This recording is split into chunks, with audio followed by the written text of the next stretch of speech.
Daqui, liga que vai. Quer explicar tudo aí? Quando puder começar. Não tá tem não.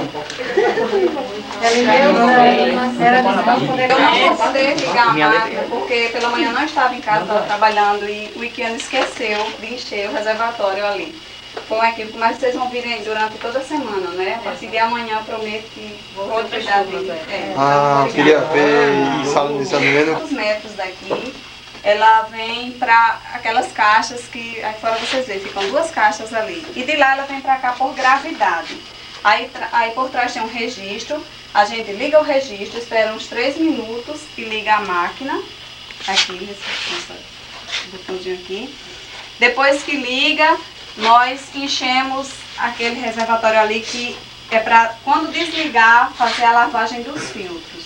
Sempre quando termina o processo, aí liga uma outra bomba, que é essa aqui, para fazer a lavagem dos filtros. Essa água ela contém bastante sal, massa, e ela vem, passa por esses filtros para tirar assim, tira só mais a sujeira esses filtros.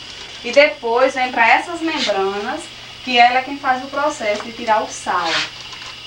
30% da água é aproveitada, enquanto 70% sai de rejeito. Vai para cá, a água dessalinizada, e o rejeito vai para essa caixa que tem aqui ao lado. Ele faz a separação. A água boa vai para aquela caixa e o rejeito para aquela ali. Se vocês tiverem alguma pergunta. Porque a função, para os alunos que não...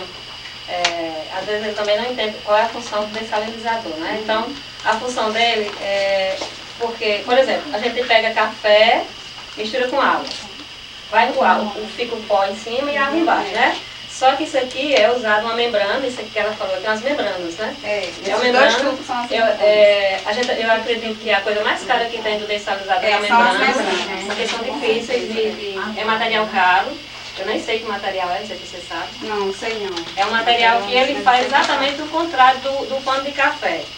No lugar de ficar o pão de café deixa o pó em cima e passa água, né? Ele faz o contrário, é uma membrana, porque o pó de café é permeável, o pano é permeável, aqui é semi-permeável. Semi-permeável quer dizer, é um material que é de difícil acesso, mas eles fazem, por isso que é caro. E esse dessalinizador ele não tem em todo lugar porque é caro, né? É verdade. E a função dele é exatamente fazer o quê? Fazer com que a água fique e vá o sal, ou aqueles restos. No lugar do café que fica o pó e sai a água. Aqui fica a água e sai o sal. É como se fosse separar, um processo de separação diferente. E o processo é mais ou menos esse. Por isso que era bom a gente ver ligado para mais de outra vez a gente ver, né? Eu pedi ao Iquiano com esquecimento. Não, eu peço depois da gente. Não, a culpa também porque na verdade eu tenho... saí cedo. Eu nem... Como que vim amanhã? Porque é outra turma, né? O problema é esse. Amanhã talvez Sim, mas eu venho. Porque quem falou que era todos os dias? Pegar a água do mar, tirar o sal pra gente beber. Porque onde vai ter muita água, a água tá faltando. Realmente, e a água fica mineral mesmo. Se você vir água que antes, até para nós utilizarmos para o banho, nem para cozinhar, alguns alimentos ela não serve. O feijão, por exemplo, ele não cozinha, ele endurece. Assim, não fica bem cozinhadinho nele. Porque a água salgada demais, o ponto de ebulição dela é baixo. Exatamente. Então, depois de dessalinizada, ela fica com água mineral. É assim. Tem uma aguinha não pra gente beber? Tem. Lá esse bicho tá com isso. Eu também sei, eu sei que eu colocar Viu, gente? Só sente lá o que ela falou, 30%, 70%. 70 bolsas. Ela está copiando. Desenhista, presta atenção, que depois pode até fazer da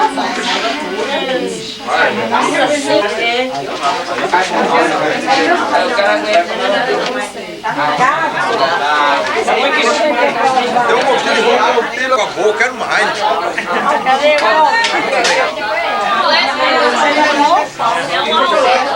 Alguém mais quer? Quem quer?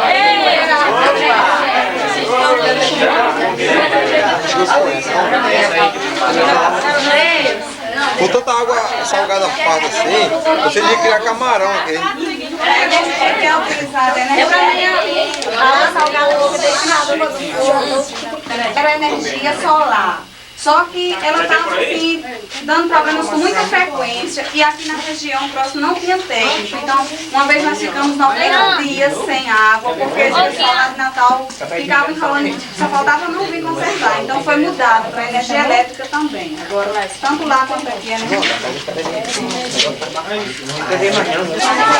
Não é necessário ligar todos os dias. Escuta aqui, ó. Nós já temos que agradecer, viu, a sua colaboração. Agora a gente tem que deslocar para...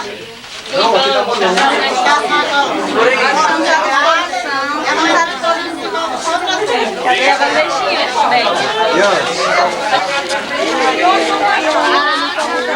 Tchau!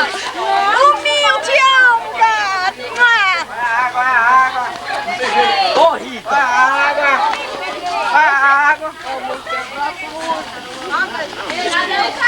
Só ali, a pé. Deixa eu dar com você. Muito bom. Desculpe aí alguma coisa, porque não, mas foi pequeno.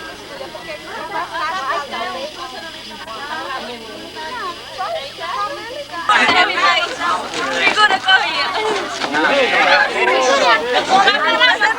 Essa aqui não quer dar com lá não, tá? Eu quero esse dali, calma, até essa parede.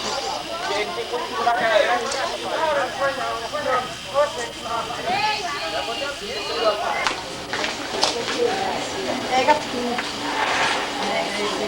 Um pouquinho estressado, mas é uma coisa.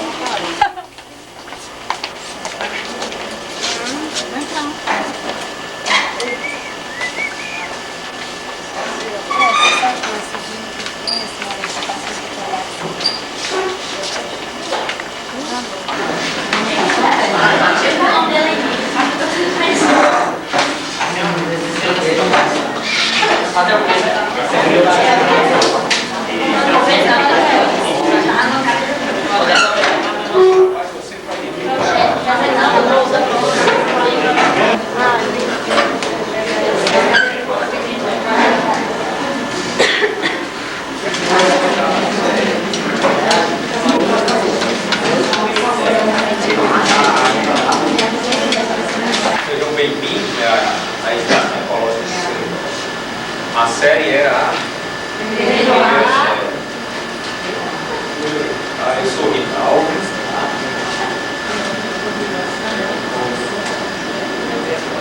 Léo Batista. Sou responsável aqui na estação por esse trabalho de educação ambiental. Certo? Então nós temos aqui dois momentos. Esse momento aqui na sala de aula, tá? Nós vamos conversar um pouco sobre o que é o ensino escolar, o trabalho que é desenvolvido, o objetivo e o trabalho que é desenvolvido aqui. Aí no segundo momento, que é a sala de aula, aí tem a questão da visita ao Museu de História Natural do Seridó, estação climatológica.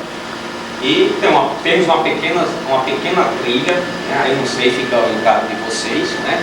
Uma pequena trilha, e o objetivo principal é identificar algumas espécies da nossa flora, tá?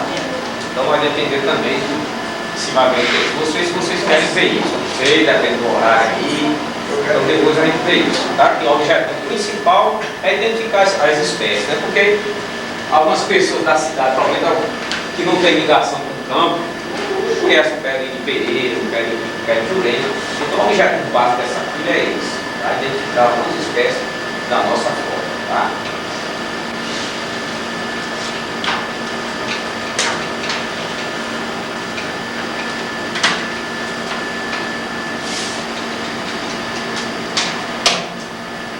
E a gente fica contente, né, quando os visitantes são de Serrameira, principalmente. Uma área de preservação que está localizada no município de Serrameira. Aí qualquer é do Seridó, conheça realmente, saiba o que é uma estação ecológica e o objetivo, né? Tem mais? Ah,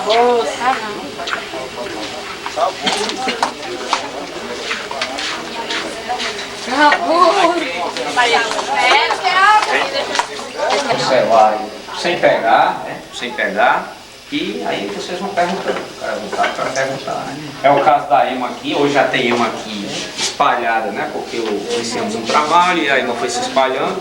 Mas a EMA mesmo aqui no Seridó, silvestre, ela foi extinta aí aproximadamente 50 anos atrás. Né? Em virtude da caça. Né? Então vocês podem ficar à vontade, né? Tá aqui os gatos, para quem não conhece, são os gatos aqui. Tem algum animal desse aqui no Noivão? Tem. Fala jacaré, tem? Não. Jacaré tá aqui. A jacaré tá aqui, não. Esse gato tem como. Aí é o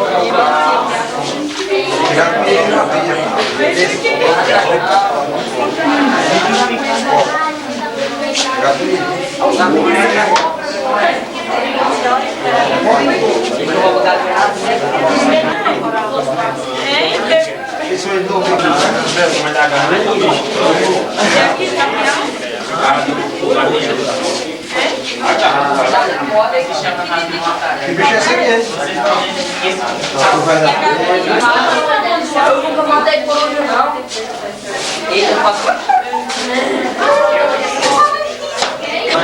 tem que saber o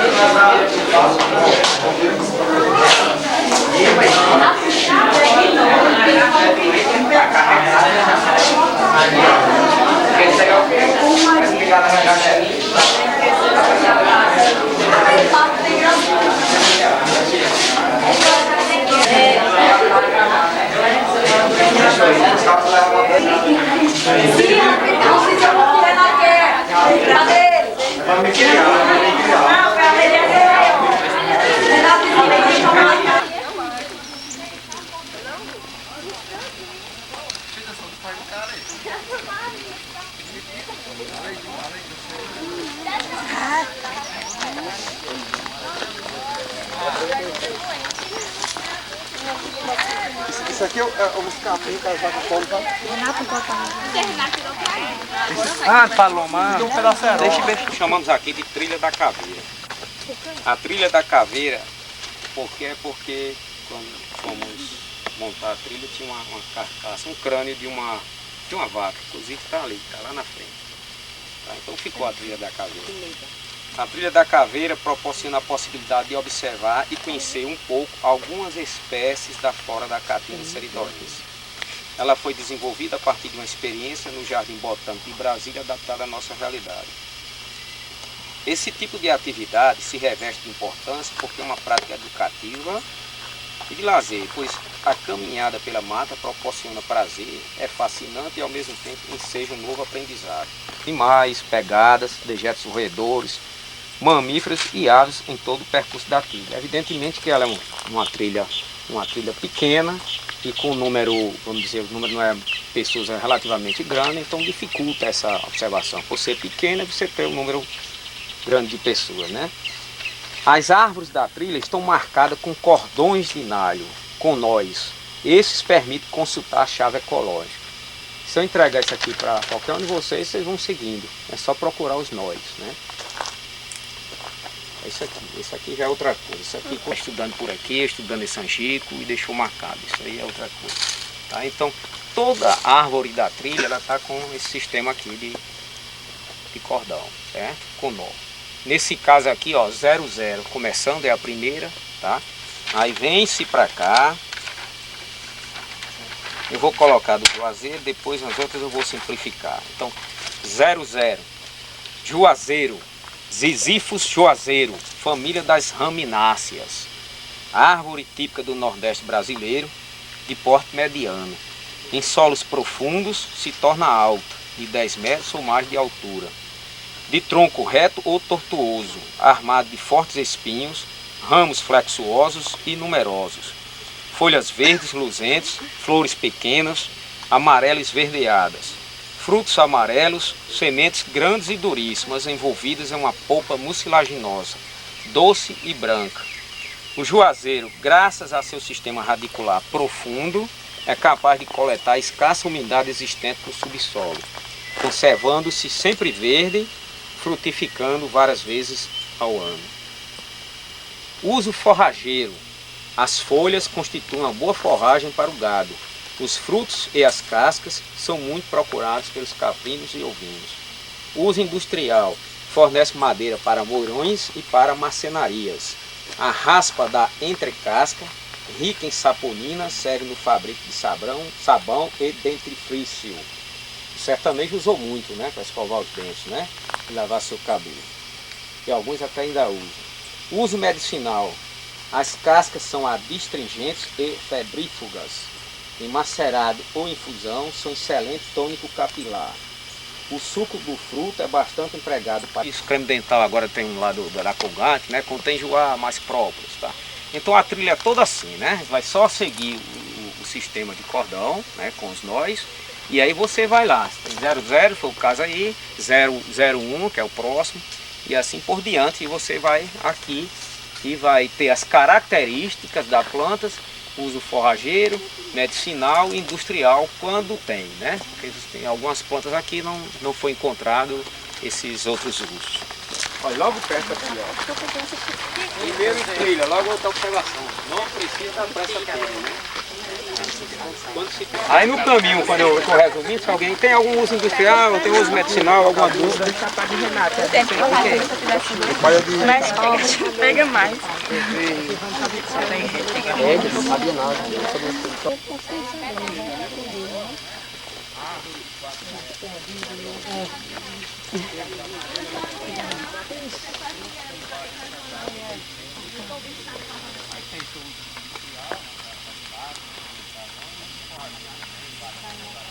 Do vegetal, né? De perder é ter casca grossa, ser toda retorcida, ter folhinha pequena. Tudo isso é um mecanismo vegetal de segurar reservas, né? Segurar água, né? Se você for pensar para a Amazônia, por exemplo, as folhas da Amazônia, das árvores da Amazônia são enormes, né? As árvores são enormes, ela absorve bastante água. Se absorve bastante, ela tem que perder. O vegetal perde pela folha. Então por isso que as folhas das árvores da Amazônia são enormes, para perder muita água. O contrário daqui. Então isso aqui é uma adaptação do vegetal a essas condições de solo, de clima, né? Aqui é o mororó. Alguns conhecem também por pé de boi, pé de vaca, né? Porque se olhar para a folhinha dela, aí dá uma pegada, o formato de uma pegada de um boi, de uma vaca, quando deixa no chão.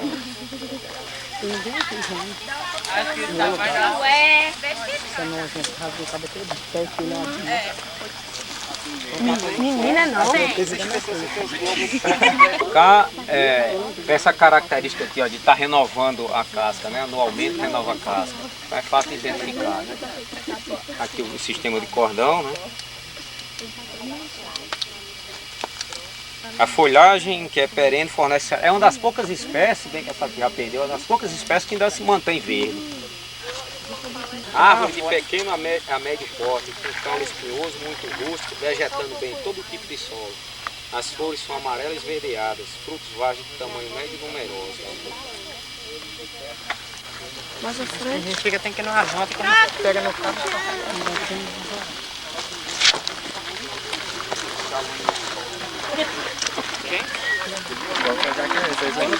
Na aula do baile. Vocês lembram na aula do baile? Não filme. A minha sai lá batida. Oh, minha senhora. É não? Sementes oleaginosas, né? Uso industrial. As sementes encerram 25 a 40% de óleo inodoro, fácil de extrair por pressão, empregado na fabricação de tintas e sabões, como também lubrificantes. Foi logo colocando a uso na medicina caseira, né? Como estancar o sangue, né? Você colocou.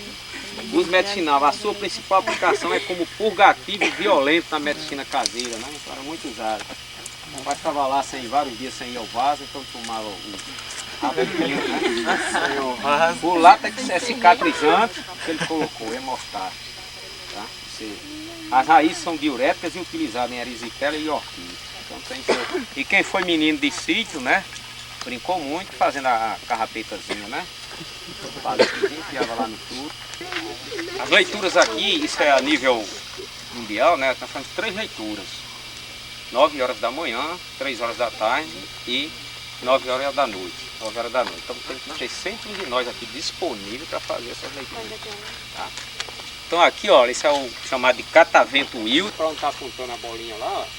Tá lá o norte, né? O N, ó, norte, aí sul, leste, oeste, né? Você tá para o leste aí, né? Tendendo um pouquinho ali para nordeste. E a direção quem dá é aquela plaquetazinha balançando, ó. Aqui é um pluviômetro, né? Simples. Isso aqui eu falo dele depois. Aqui são anemômetros. Velocidade do vento também, né? Isso aqui é 60 centímetros e esse aqui é 2 metros. Essa leitura aqui, nesse caso aqui desses dois instrumentos, é feita às 9 horas da manhã. Quer dizer, uma vez só, né? E como medir? Aqui é como um velocímetro de um carro. Tá certo? Em quilômetros mesmo aqui. Então todo dia você faz a leitura, aí você vê o quantos quilômetros, né? Num determinado período de tempo, no caso 24 horas, e aí você tem a velocidade. Isso aqui é chamado de tanque classe A. Isso aqui dá a evaporação, tá? E a temperatura dessa água. Tem um termômetro aqui que dá a menor temperatura e a máxima temperatura que essa água alcançou durante o período de 24 horas. Esse caso aqui também só às 9 horas é feita a leitura. E a evaporação é medida aqui. Aqui tem uma escalazinha, né? Então se fez a leitura hoje, né? Se deixou a pontinha do ferro aqui, ó, nivelado, tá? Então você volta no outro dia seguinte, se ocorrer a evaporação, a pontinha vai estar fora d'água, né? Aí você gira isso aqui, nivela, aí você faz a leitura aqui na escala. Tanque classe A, evaporação e a medida a temperatura mínima e a temperatura máxima da água. Isso aqui é chamado de heliógrafo. Isso aqui dá a quantidade de horas-luz que se tem durante o dia. É uma escalazinha, ó, é um gráfico que é colocado aqui, um papelzinho, tá? Que vai de 6 horas da manhã às 18 horas. Então o que que acontece? É trocado todo dia. Assim lá você vai ver quantas horas de luz, né, você teve durante o dia. Aqui é uma quipnógrafo. Aqui já dá a radiação, né, a quantidade de energia que chega aqui na superfície. E é em gráfico também, é em relógio, tem um relógiozinho aí funcionando, tá? E vai marcando, que é medida em calorias por centímetro quadrado. Então vai registrando lá. Então todo dia também se troca o gráfico, tá? E toda noite a gente troca esse gráfico também, né? Tem um relógio, na hora que começa a chover, ele começa a marcar lá. Então começa a hora, marca a hora que começou a chuva, certo? A hora que terminou, fica tudo registrado no gráfico. Quantidade da chuva, o tempo que a chuva durou, tá? Que horas começou, que horas terminou, então fica tudo registrado no gráfico aí. O sistema de relógio também. É um relógio, você dá corda e ele gira, e aí caso chova ele vai marcar.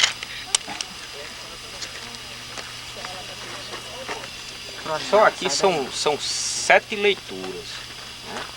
Tem um evaporímetro, né, que mede a evaporação aqui à sombra. Tem um termógrafo que dá a temperatura. Tudo que se usa gráfico, termina em gráfico, quer dizer que se usa o gráfico, né? Então o termógrafo que mede a temperatura, deixa registrado em gráfico. O higrógrafo, que é a umidade também em gráfico. Aí tem um termômetro, eu já falei 3, né? 3 leituras. Tem um termômetro de temperatura mínima e termômetro de temperatura máxima.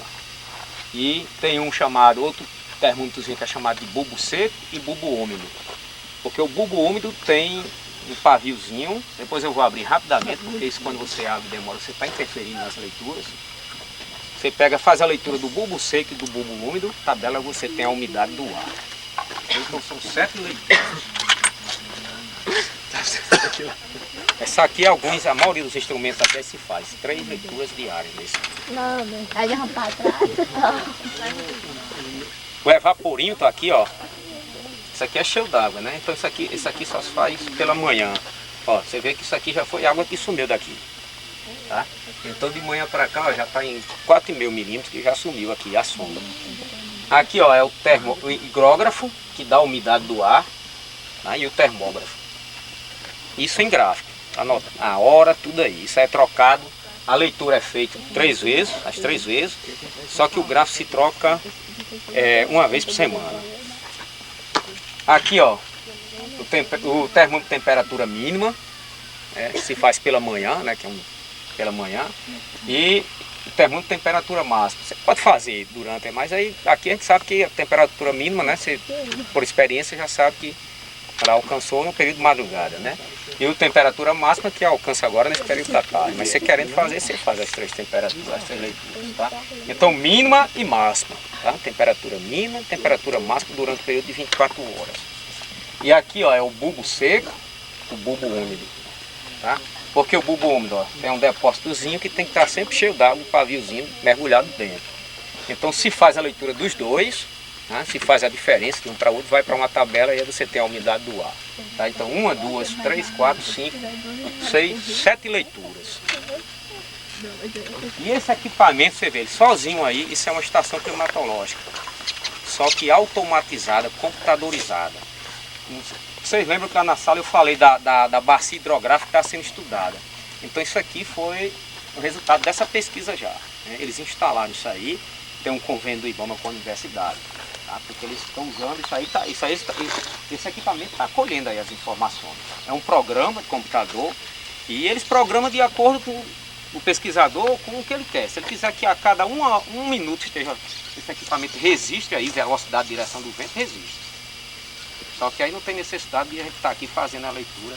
Aquilo lá que eu disse que eu ia falar por último, aquilo ali é da chuva. Pronto, pode chover aí um mês ou mais, que vai ser tudo registrado aqui. Olha lá, velocidade do vento, direção, não tem as 3, mas nessa altura aí está registrando tudo. Pressão, temperatura do solo, tudo registrado. Pressão atmosférica. Nós não estamos fazendo leitura ainda, são os pesquisadores. Tá? Então eles passam um mês sem vir aqui, quando chega traz um leitorzinho de memória no bolso, acopla aqui, ó. Existe aqui. Tá? Então isso é tecnologia.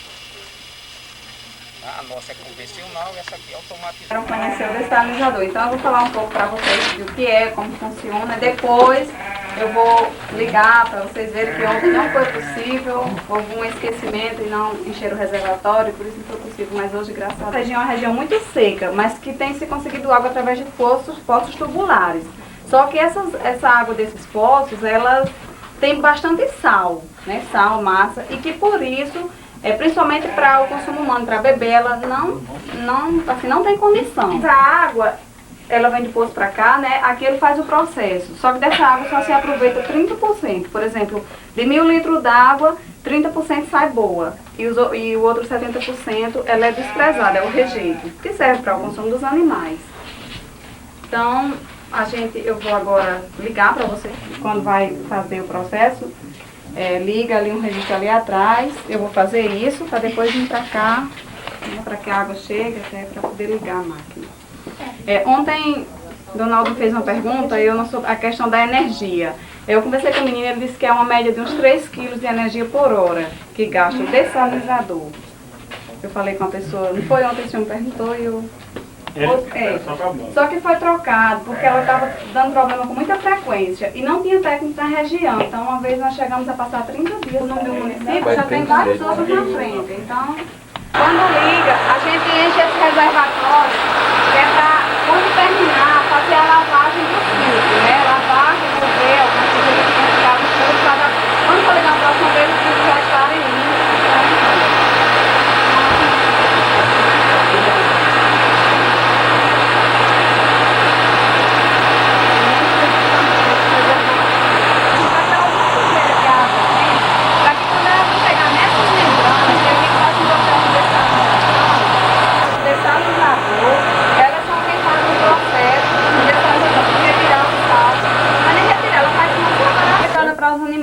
Assim, para enxaguar a roupa, ela também serve. Não serve para lavar, mas para enxaguar, as mulheres também usam. Então ela é aproveitada, ela não é totalmente jogada. Tem dia que, por exemplo, às vezes o consumo é menor, essa caixa chega a sangrar, mas nós não tivemos problemas nisso não. Mas eles orientam a não deixar ela ficar sendo jogada, porque ela pode correr muita coisa. trazer problema para o sol. Então agora eu vou ligar aqui a máquina. Depois, quando termina todo o processo, né? A gente tá perguntando aqui se saiu gelado, não sai não. Se tem, tem. Ontem teve, hoje vai ter também. Não, aqui da máquina. Sim, se sai o quê? Gelada? Não. Ah, não. Assim Hoje também. não perguntei nada no palco. Eu quero perguntar aqui. Não é filtro na lá da escola não. É que é diferente.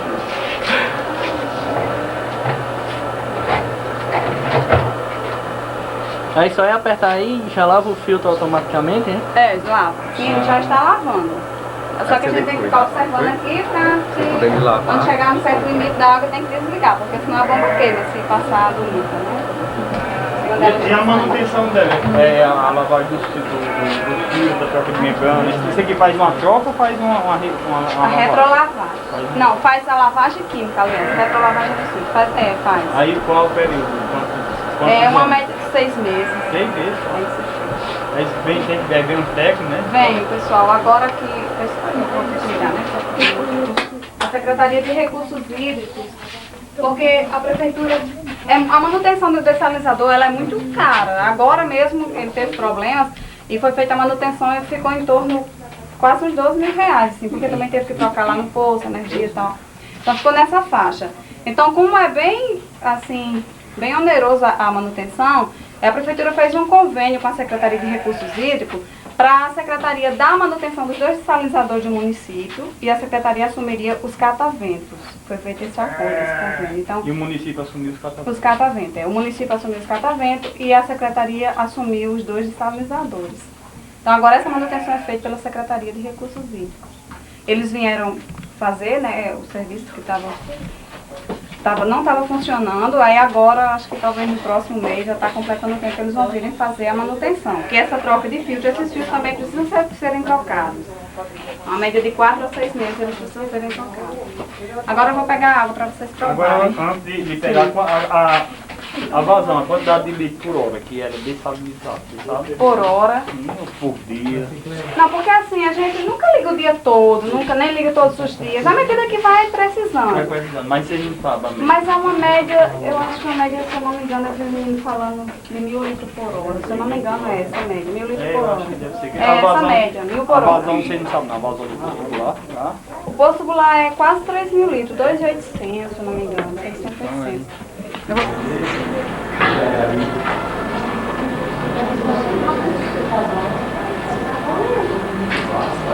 Bom, pessoal, boa tarde. Sejam bem-vindos, né, à Estação Ecológica do Centro. A estação é uma área de preservação, uma área de proteção. Recebemos visitantes aqui, que é parte do Rio Grande do Norte e alguns estados de deslizamento, Paraíba e Rio Grande do Norte. Né? Então, vocês são de Serra Negra, né, da estação é localizada, mas tem importância, né, vocês passarem a compreender, a entender, né, que é uma estação ecológica, o trabalho que é desenvolvido. Eu sou Ricardo.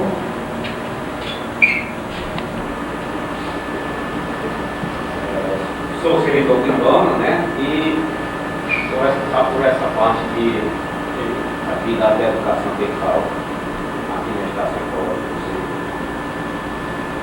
Então nós vamos ter aqui 2 momentos aqui na sala de aula, em que nós vamos conversar um pouco sobre o Sistema Nacional de Unidade de Conservação, né, até chegarmos à estação ecológica, né, porque isso aqui não é uma coisa isolado, né? Está dentro de um contexto, né? Dentro de uma política nacional, né, de conservação.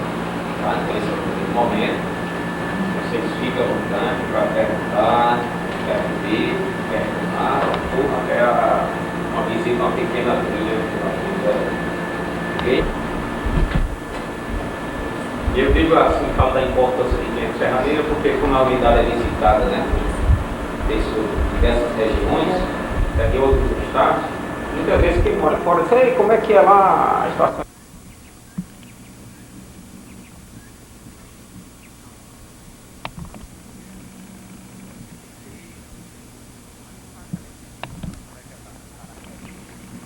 Como eu já conheço, parece nem...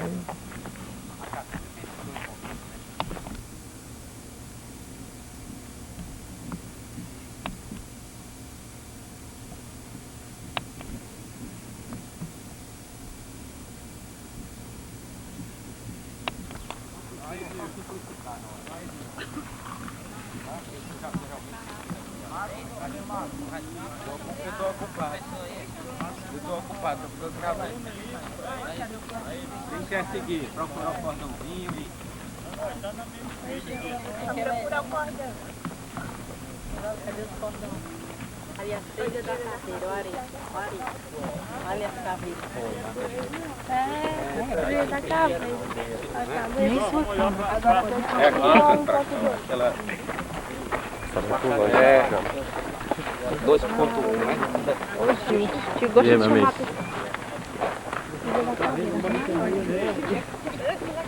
Ela tá com a beira ali, ó.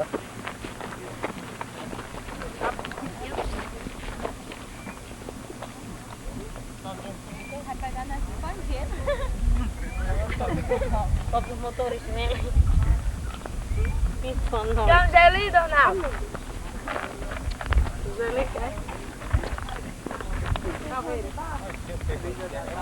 precisa aparecer não, rapaz. Só que não tem ciclo. Uma aí, ó.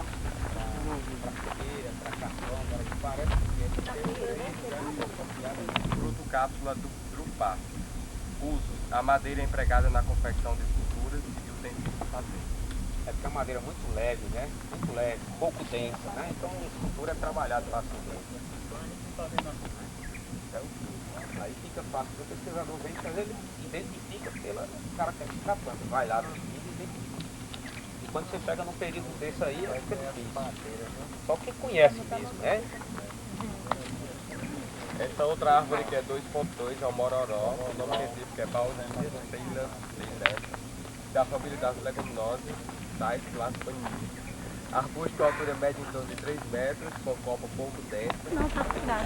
O meu leva o tempo de fumar, por exemplo, se eu tenho... Aí, eu vou. Aqui. 3.0. A minha vídeo cacetada no Gueira. O meu escutado que eu pegar um carro. Como ele conhece Paulo. Vacilou. Por quê? Porque uma vez eu encostei nela e cheia de formiga. Férrea var, férrea, da família das leguminosas, Sapodinae. Árvore de pequeno porte, às vezes mediano, de casca cinzentada, lisa e fina, que se renova anualmente. Flores amarelas e pequenas, o fruto vagem achatado de coloração amarelo sujo. O uso forrageiro, a folhagem que é perene, fornece excelente forragem para o gado. O uso medicinal é entre casca e as vagens, postos em infusão, servem para todo tipo de contusões e feridas, bem como para combater a tosse crônica.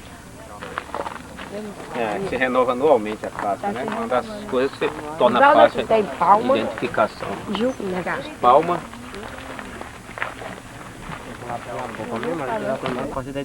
Aí quando for pra parar, aperta não. Parar de novo. Aperta aí de novo. Galera, eu não tô indo. Não balança não. Não balança o braço. Se balançar a máquina fica... Agora é feijão. Tem feijão não serve. Ó.